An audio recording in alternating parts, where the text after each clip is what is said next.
Η μάγεια πάντα γνώριζε τον Ντέιβιντ ως τον ήρεμο, σταθερό σύζυγο της μητέρας της για έναν άντρα με λίγα λόγια, αλλά με καρδιά γεμάτη σιωπηλή καλοσύνη.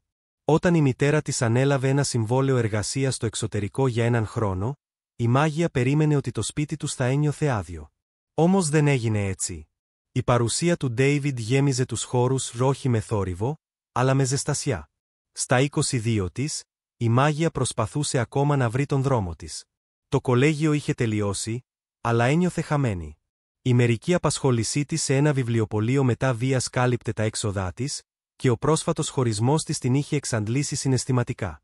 Ένα βράδυ καθόταν στο σαλόνι, με το κεφάλι θαμμένο στα χέρια της. «Είσαι καλά?» Η φωνή του Ντέιβιντ ήταν γλυκιά αλλά σταθερή. Στεκόταν στην πόρτα, με 2 φλιτζάνια τσάι στα χέρια του. Η μάγεια χαμογέλασε αναγκαστικά. Απλώς κουρασμένη. Ο Ντέιβιντ κάθισε δίπλα της, ακουμπώντας το ένα φλιτζάνι στο τραπεζάκι. «Τελευταία φαίνεσαι κάπως», είπε ήσυχα. «Αν ποτέ χρειαστείς να μιλήσεις». Η καλοσύνη στη φωνή του άρχισε να γκρεμίζει την περηφάνεια της. «Απλώς νιώθω κολλημένη», ομολόγησε. «Σαν να περπατάω σε κύκλους και να μην ξέρω που πρέπει να πάω». Ο Ντέιβιντ έγνεψε σκεπτικά. «Έχω βρεθεί κι εγώ εκεί», είπε. «Όταν ήμουν στην ηλικία σου, παραιτήθηκα από τη δουλειά μου επειδή πίστευα πως ήθελα κάτι διαφορετικό. Τελικά, απλώς φοβόμουν να αποτύχω εκεί που ήμουν». Η μάγεια ανοιγόκλεισε τα μάτια. «Δεν το ήξερα αυτό». Χαμογέλασε αμυδρά. «Η μητέρα σου ήταν πάντα αυτή που μιλούσε». Τις επόμενες εβδομάδες, η ήρεμη παρουσία του Ντέιβιντ έγινε κάτι στο οποίο η μάγεια βασιζόταν. Συχνά έτρωγαν αργά δείπνο μαζί, γελούσαν με τυχαίες αναμνήσεις ή μιλούσαν για βιβλία που αγαπούσαν και οι δύο. Οι απόψεις του Ντέιβιντ την εξέπληξαν. Φαινόταν να καταλαβαίνει τους φόβους της χωρίς να την κρίνει, προσφέροντας συμβουλές χωρίς πίεση. Ένα ψυχρό βράδυ, η μάγεια στεκόταν στην κουζίνα κοιτάζοντας κενά το άδειο ψυγείο. «Πίτσα?» ρώτησε ο Ντέιβιντ, εμφανιζόμενος δίπλα της. «Ακούγεται τέλειο». Ενώ περίμεναν την παράδοση, η μάγεια κάθισε στον καναπέ ενώ ο Ντέιβιντ έβαζε την τηλεόραση στο κανάλι με τις κλασικές ταινίες. Η καταιγίδα έξω βροντούσε σιγανά και το ρεύμα τρεμόπαιξε για λίγο. Όταν σταθεροποιήθηκε, η μάγεια γέλασε με ανακούφιση. Λίγο έλειψε. Ο Ντέιβιντ γέλασε. «Ναι, ίσως πρέπει να ανάψω μερικά κεριά, για καλό και για κακό». «Πάντα είσαι προετοιμασμένος», αστιεύτηκε. «Αυτό είναι ένα από τα πράγματα που θαυμάζω σε σένα», είπε ο Ντέιβιντ με ένα χαμόγελο. Τα λόγια του έμειναν στον αέρα περισσότερο όσο περίμενε. Η καρδιά της μάγιας χτύπησε λίγο πιο γρήγορα. Προσπάθησε να το αποδιώξει. Αργότερα εκείνο το βράδυ, ξαπλωμένη στο κρεβάτι, το μυαλό της επέστρεφε ξανά και ξανά σε εκείνη τη στιγμή. Υπήρχε κάτι στον Ντέιβιντ, η ηρεμία του, ο τρόπος που άκουγε, που την παρηγορούσε με έναν τρόπο που δεν είχε αντιληφθεί πριν. Τις επόμενες μέρες, αυτά τα συναισθήματα εντάθηκαν.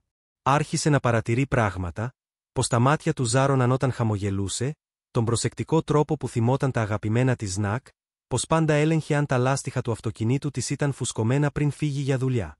Μπερδεμένη και ανήσυχη, η μάγεια προσπαθούσε να καταπνίξει αυτά τα αισθήματα.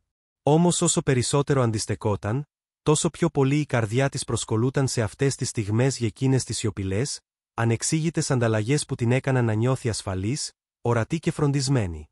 Ένα βράδυ, ενώ τακτοποιούσαν τα άπλυτα μαζί, η μάγεια πιάστηκε να ρίχνει κλεφτές ματιές στον Ντέιβιντ, πρόσεξε πως είχε σηκώσει τα μανίκια του, πως επικεντρωνόταν στο να διπλώσει τα ρούχα της προσεκτικά, λες και είχε σημασία. Είπε ξαφνικά ο Ντέιβιντ, διακόπτοντας τις σκέψεις της. «Είσαι ήσυχη απόψε». Η καρδιά της μάγιας άρχισε να χτυπά δυνατά. «Απλώς σκέφτομαι». «Τι?» Κατάπιε δύσκολα. «Τι ζωή?»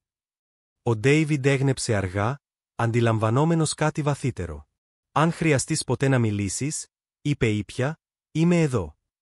Τα λόγια του αντιχούσαν στο μυαλό της ακόμα και αφού ξάπλωσε στο κρεβάτι εκείνη τη νύχτα.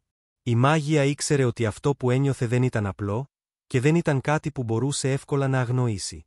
Αυτό που τη φόβιζε περισσότερο ήταν ότι, βαθιά μέσα της, δεν ήθελε να το αγνοήσει. Η μάγεια δεν μπορούσε να διώξει τις σκέψεις που κατέκλυζαν το μυαλό της.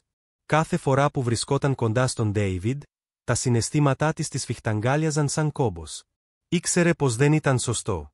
Ή τουλάχιστον, αυτό συνέχιζε να λέει στον εαυτό της. Όμως η καρδιά της αρνιόταν να ακούσει. Άρχισε να τον αποφεύγει, βρίσκοντας δικαιολογίες για να μένει έξω περισσότερο ή να περνά περισσότερο χρόνο στο δωμάτιό της. Οι συζητήσεις που κάποτε κυλούσαν αβίαστα, τώρα έμοιαζαν αδύνατες. Όταν ο Ντέιβιντ τη ρώτησε αν ήθελε να δειπνήσουν ένα βράδυ, χαμογέλασε με το ζόρι και είπε ψέματα πως ήταν απασχολημένη. Οι μέρες έγιναν εβδομάδες και η απόσταση μεταξύ τους μεγάλωσε. Ο Ντέιβιντ παρατήρησε την αλλαγή, αλλά δεν την πίεσε για εξηγήσεις. Της έδωσε χώρο, όμως η σιωπηλή του ανησυχία αιωρούταν. Κάθε φορά που τον έπιανε να την κοιτά με εκείνη την ανήσυχη έκφραση, το στήθος της φιγγόταν. Ένα βράδυ, τον άκουσε στο τηλέφωνο. Η φωνή του ήταν χαμηλή αλλά καθαρή. «Νομίζω πως πρέπει να μείνω κάπου αλλού για λίγο. Δεν ξέρω. Ίσως είναι καλύτερα και για τους δυο μας». Το στομάχι της Μάγιας βούλιαξε. Ήξερε γιατί το έλεγε. Είχε καταλάβει κάτι. Ίσως όχι όλη την αλήθεια, αλλά αρκετά για να νιώσει πως κάτι δεν πήγαινε καλά. Η σκέψη ότι θα έφευγε την τρόμαξε περισσότερο από οτιδήποτε άλλο. Εκείνο το βράδυ η Μάγια δεν μπόρεσε να κοιμηθεί. Οι αναμνήσεις πλημμύρισαν το μυαλό της, η ήσυχη στήριξή του, οι προσεκτικές του συμβουλές, η άνεση που της προσέφερε. Δεν μπορούσε να φανταστεί το σπίτι χωρίς εκείνον. Το επόμενο πρωί τον βρήκε να ετοιμάζει μια μικρή βαλίτσα στον διάδρομο. «Φεύγεις?» Η φωνή της έτρεμε. Ο Ντέιβιντ αναστέναξε. «Νομίζω πως πρέπει να σου δώσω λίγο χώρο. Κάτι δεν πάει καλά και δεν θέλω να το κάνω χειρότερο». Η καρδιά της Μάγιας άρχισε να χτυπά γρήγορα. «Δεν χρειάζεται να φύγεις». «Νομίζω πως χρειάζεται». Η φωνή του ήταν ήρεμη αλλά σταθερή. Η Μάγια έκανε ένα βήμα πιο κοντά. «Είμαι μπερδεμένη», παραδέχτηκε. «Και φοβισμένη. Δεν ήξερα πώς να το χειριστώ». Ο Ντέιβιντ άφησε την τσάντα του κάτω. «Μάγια, όμικρον με τόνο, τι κι αν σε βαραίνει, μπορούμε να το συζητήσουμε». Τα μάτια της γέμισαν δάκρυα. «Δεν ξέρω πώς να το εξηγήσω. Ξέρω μόνο πως όταν είσαι κοντά, νιώθω ασφαλής. Νιώθω διαφορετικά». Η έκφραση του Ντέιβιντ μαλάκωσε, αλλά στα μάτια του υπήρχε αβεβαιότητα. «Μάγια. Ξέρω ότι είναι περίπλοκο», είπε γρήγορα. «Αλλά δεν μπορώ να το αγνοώ άλλο». Ο Ντέιβιντ πήρε μια βαθιά ανάσα, κάνοντας ένα βήμα πίσω. «Νοιάζομαι για σένα περισσότερο όμικρον με τόνο, τι ίσως φαντάζεσαι», είπε ήσυχα. «Αλλά αυτό δεν είναι κάτι που μπορούμε να βιαστούμε».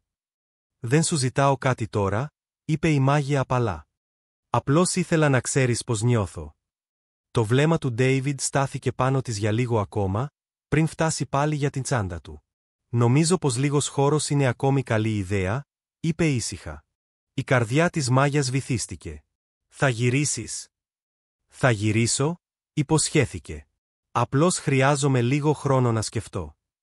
Καθώς έκλεινε την πόρτα πίσω του, η Μάγια ένιωσε τη σιωπή να πέφτει πάνω της. Για πρώτη φορά εδώ και εβδομάδες, είχε υπάρξει ειλικρινής. Κι όμως, ποτέ δεν ένιωσε πιο χαμένη. Οι μέρες έγιναν εβδομάδες και η σιωπή ήταν ανυπόφορη. Η Μάγια συνέχισε να περιμένει ένα μήνυμα ή ένα τηλεφώνημα από τον Ντέιβιντ, όμως οι μέρες περνούσαν χωρίς καμία λέξη. Προσπαθούσε να κρατηθεί απασχολημένη στη δουλειά, όμως το μυαλό της περιπλανιόταν συνεχώς σίγμα, εκείνον, που ήταν, τη σκεφτόταν, αν μετάνιωνε που έφυγε. Ένα απόγευμα, καθώς τακτοποιούσε ένα κουτί με παλιά βιβλία, η Μάγια βρήκε έναν φθαρμένο σελιδοδείκτη του Ντέιβιντ ανάμεσα στις σελίδες.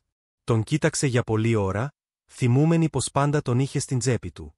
Δεν ήταν κάτι σπουδαίο, μόνο μια απλή λωρίδα από δέρμα, αλλά το να τον βλέπει εκεί την έκανε να καταλάβει πόσο βαθιά είχε ριζώσει στη ζωή της. Μη μπορώντας να συγκρατηθεί άλλο, πήρε το τηλέφωνό της και του έστειλε ένα μήνυμα. «Μου λείπεις. Σε παρακαλώ, γύρνα σπίτι». Πέρασαν λεπτά χωρίς απάντηση. Οι ώρες κύλησαν ως το επόμενο πρωί, και ακόμα τίποτα.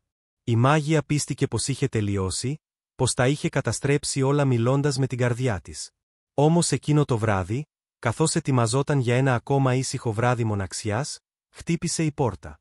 Όταν την άνοιξε, ο Ντέιβιντ στεκόταν εκεί.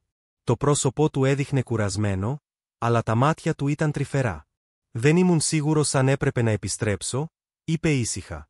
«Χαίρομαι που το έκανες», απάντησε η Μάγια, μη μπορώντας να κρύψει τη συγκίνησή της. Μπήκε μέσα και άφησε την τσάντα του δίπλα στην πόρτα.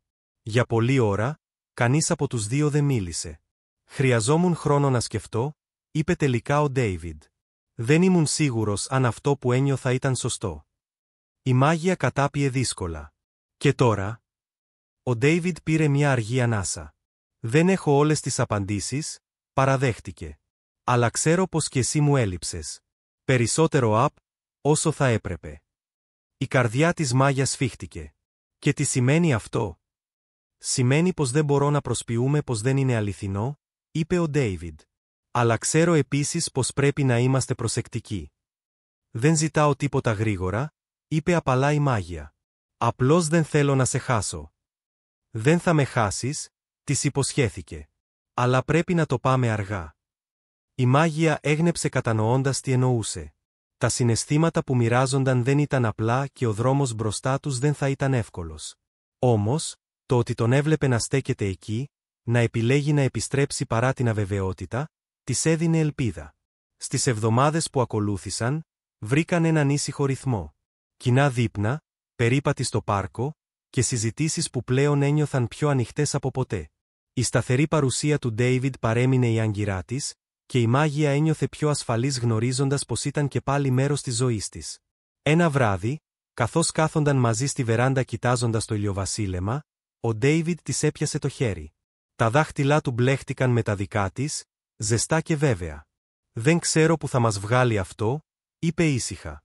«Αλλά είμαι πρόθυμος να το ανακαλύψω, αν είσαι κι εσύ». Η μάγεια χαμογέλασε, τα δάχτυλά της σφίχτηκαν γύρω από τα δικά του. «Είμαι». Για πρώτη φορά μετά από πολύ καιρό, όλα έμοιαζαν σωστά. Όχι επειδή είχαν βρει όλες τις απαντήσεις, αλλά επειδή ήταν έτοιμοι να τις αναζητήσουν μαζί.